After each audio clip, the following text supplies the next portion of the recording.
Hi everyone, this is Prabhu. இந்த வீடியோவில் short டேர்முக்கு நம்ம எந்தெந்த ஸ்டாக்ஸ்லாம் வந்து நல்லா இருக்கு, ஸோ எந்த ஸ்டாக்ஸ்லாம் வந்து ட்ரேட் பண்ணுற மாதிரி இருக்குது சொல்லிட்டு நம்ம பார்க்கலாம். நம்ம ஆல்ரெடி ஒரு ஃப்ரைடேவே ஒரு வீடியோ போட்டிருக்கோம். அது பார்க்கலன்னா வந்து நான் கார்ட்டில் கொடுக்குறேன், செக் பண்ணி பாருங்கள்.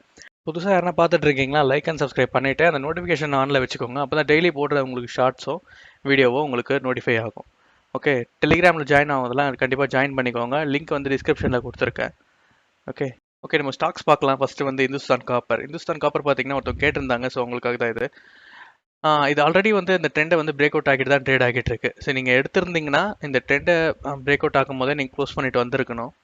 ஸோ க்ளோஸ் பண்ணாமல் இப்போ ஹோல்ட் பண்ணிட்டு இருக்கீங்கன்னா ஃபர்தராக பாருங்கள், இன்னும் ஒரு கன்ஃபர்மேஷன் ஆகலை. ஸோ இது எப்போ ஆகும்னா இந்த 108 மேலே க்ளோசிங் வந்து ட்ரேட் ஆனால் தான் நம்ம வந்து திருப்பி அகைன் வந்து ஒரு ரிவர்ஸ் ஆகுது, ட்ரெண்டை வந்து சேஞ்ச் ஆகுதுன்னு நம்ம எடுத்துக்க முடியும்.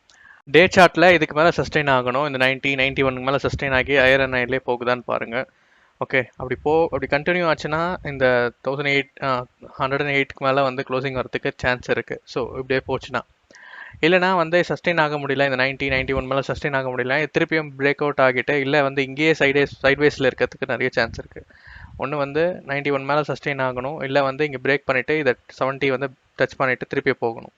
ஓகே, இல்லைனா வந்து இது ரொம்ப நாள் இங்கே வந்து சைட்வேஸ்லேயே இருக்கும். ஓகே, நீங்களும் இந்த மாதிரி ஓன் அனலைசிஸ் பண்ண கற்றுக்கணும், ஓனாக நம்ம பண்ண சார்ட்டை வந்து எப்படி அடுத்த மூவ் எப்படி இருக்குன்னு ப்ரிடிக்ட் பண்ண கற்றுக்கணும் அப்படின்னு நினச்சிங்கன்னா நீங்கள் எங்கள் கிளாஸில் ஜாயின் பண்ணலாம். ஆன்லைனில் தான் எடுத்துகிட்டு இருக்கோம், ஒன் கிளாஸில் தான் எடுத்துகிட்டு இருக்கோம். ஸோ நீங்கள் அதை இன்ட்ரெஸ்டடாக இருந்தால் நீங்கள் ஜாயின் பண்ணலாம். ஓகே, நம்ம நெக்ஸ்ட் வந்து வேறு ஸ்டாக்ஸ் பார்க்கலாம். நெக்ஸ்ட் வந்து எல்என்டி. ஓகே, எல்என்டி பார்த்தீங்கன்னா ஒரு ஃபாலிங் வெஜ்ஜில் இருந்து ஒரு சைட்வேஸில் இருந்து அதை பிரேக் அவுட் ஆக்கிட்டு தான் 2 டேஸாக வந்து நல்லா ஒரு ஹையர் ஹைலே வந்து க்ளோசிங் வச்சுட்ருக்காங்க. ஓகே, நல்ல வால்யூமும் இருக்குது. ஸோ இதோட இமிடியேட் டார்கெட் பார்த்தீங்கன்னா 1854 இருக்கும். அதுக்கு மேலே ட்ரேடிங் ஆகி க்ளோசிங் கிடைக்கும் போது நெக்ஸ்ட் டார்கெட் வந்து 2078 இருக்கும். ஓகே, தொடர்ந்து வந்து ஒரே ஒரு ஸ்ட்ரெயிட்டாக ஒரு அப் மூமெண்ட்டே இருக்காது. ஒரு ரீட்ரேஸ்மெண்ட் ஆகிட்டு சின்ன செல்லிங் வரலாம், செல்லிங் வந்துட்டு அதுக்கப்புறம் மெதுவாக மூமெண்ட்டும் இருக்கலாம். என்டிபிசி பார்த்தீங்கன்னா ஒரு சேனலுக்குள்ளே தான் ட்ரேட் ஆகிட்டு இருக்கு. ஸோ இது வந்து இப்போ சப்போர்ட் கிட்ட தான் வந்துட்டு ஒரு கன்சாலேஷன்லேயே தான் இருக்குது. இப்போ வந்து பார்த்தீங்கன்னா இந்த போன வீக்கில் பார்த்தீங்கன்னா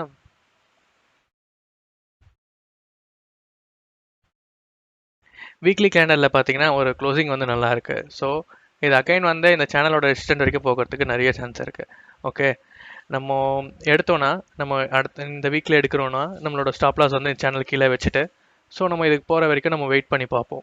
ஓகே, அதுக்கு டைம் கொடுக்கணும், அது 1 or 2 வீக்ஸ் ஆகும். ஸ்டாப் லாஸை நீங்கள் கம்மியாக வச்சுட்டு நீங்கள் வந்து இதை வந்து ப்ரீத் பண்ண விடலாம். ஸோ ரெசிஸ்டன்ட் போகிறதுக்கு நிறைய சான்ஸ் இருக்குது. ஓகே, நெக்ஸ்ட்டு வந்து எஸ்பிஐ லைஃப் இன்சூரன்ஸ் பார்த்தீங்கன்னா தொடர்ந்து இந்த ரொம்ப நாளாகவே வந்து இந்த கன்சாலேஷன்லேயே தான் இருக்குது. ஸோ இந்த வீக் ஆச்சு இந்த பிரேக் பண்ணி மேலே வச்சதுன்னா இந்த 1176 மேலே க்ளோசிங் கிடச்சிதுன்னா இந்த வீக்கு. ஸோ அகெயின் வந்து ஒரு நெக்ஸ்ட் வந்து இந்த ஸ்விங் ஐ வந்து அதிகமாக போகிறதுக்கு நிறைய சான்ஸ் இருக்குது. ஸ்விங் ஐயோட மேலே போகிறதுக்கு நிறைய சான்ஸ் இருக்குது.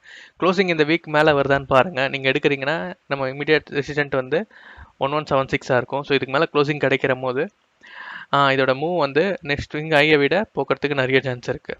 ஏன்னா இவ்வளோ நாள் கன்சாலேஷனில் இருந்துட்டு பிரேக் பண்ணிச்சுன்னா ஒரு நல்ல ஒரு ஹை போகிறதுக்கு சான்ஸ் இருக்குது. நெக்ஸ்ட் வந்து அதானி டிரான்ஸ்மிஷன் பார்த்தீங்கன்னா தொடர்ந்து ஒரு 3 வீக்ஸாக வந்து நல்ல ஒரு க்ளோசிங் தான் வச்சுருக்காங்க. ஸோ பிரேக் அவுட் ஆகிட்டு தான் மேலே க்ளோசிங் வச்சுருக்காங்க. ஸோ நம்மளோட டார்கெட் பார்த்தீங்கன்னா 2887. ஸோ எப்போ ப்ரீவியஸோட ஹை எங்கே இருக்கோ அந்த டார்கெட் தான் நம்ம வச்சுருக்கோம். ஸோ இந்த இன்னும் ஒரு 1 or 2 வீக்ஸில் இதை அச்சீவ் ஆகணும் நம்ம எதிர்பார்க்கலாம். ஓகே, ட்ரெண்ட் கண்டினியூ ஆச்சுன்னா. ஓகே, நீங்கள் எடுக்கிறீங்கன்னா உங்களோட ஸ்டாப் லாஸ் உங்களோட ரிஸ்க் ரிவார்டு எப்படியோ அதுக்கேற்ற மாதிரி நீங்கள் ஸ்டாப் லாஸ் முடிவு பண்ணிவிட்டு என்ட்ரி எடுங்க. ஓகே, நெக்ஸ்ட் வந்து ICICI bank. So ICICI bank கூட நல்ல ஒரு இந்த போன வீக்கோட கேண்டல் வந்து நல்ல ஒரு க்ளோசிங்கில் இருக்குது. ஓகே, இதோட இமீடியட் டார்கெட் வந்து 770 இருக்கும். ஸோ இதுக்கு மேலே க்ளோசிங் இந்த வீக்கில் கிடச்சிதுன்னா கண்டிப்பாக வரும்னு நினைக்கிறேன் நான். ஸோ கண்டிப்பாக இந்த க்ளோசிங் மேலே வரும்போது அடுத்த மூவ் வந்து இதோட ஹையை விட போகிறதுக்கு நிறைய சான்ஸ் இருக்குது. டே சார்ட்டில் பார்த்தீங்கன்னா பிரேக் அவுட் ஆகிட்டு தான் மேலே ட்ரேட் ஆகிட்டு இருக்கு. ஸோ இதோட டார்கெட் வந்து 770 இருக்கும். இதுக்கு மேலே க்ளோசிங் வருது இமீடியட் ரெசிஸ்டன்ட்டு. ஸோ இதுக்கு மேலே க்ளோசிங் வந்ததுன்னா நம்மளோட நெக்ஸ்ட் டார்கெட் வந்து 820 அப்படியா இருக்கும். ஓகே, எப்படி இருக்குன்னு பாருங்கள். இந்த வீக் வந்து மார்க்கெட் வந்து கன்ஃபர்மேஷன் எந்த சைடில் வருதுன்னு தெரிஞ்சிடும். ஸோ நிஃப்டி வந்து ஃபர்தராக மேலே போகுதா, இல்லை வந்து அங்கேருந்து க்ளோசிங் செல்லிங் ஆகிட்டு திருப்பியும் வந்து ஒரு கன்சல்டேஷனுக்குள்ளேயே வராங்களா அப்படின்னு சொல்லிட்டு நிஃப்டியும் பேங்க் நிஃப்டியும்.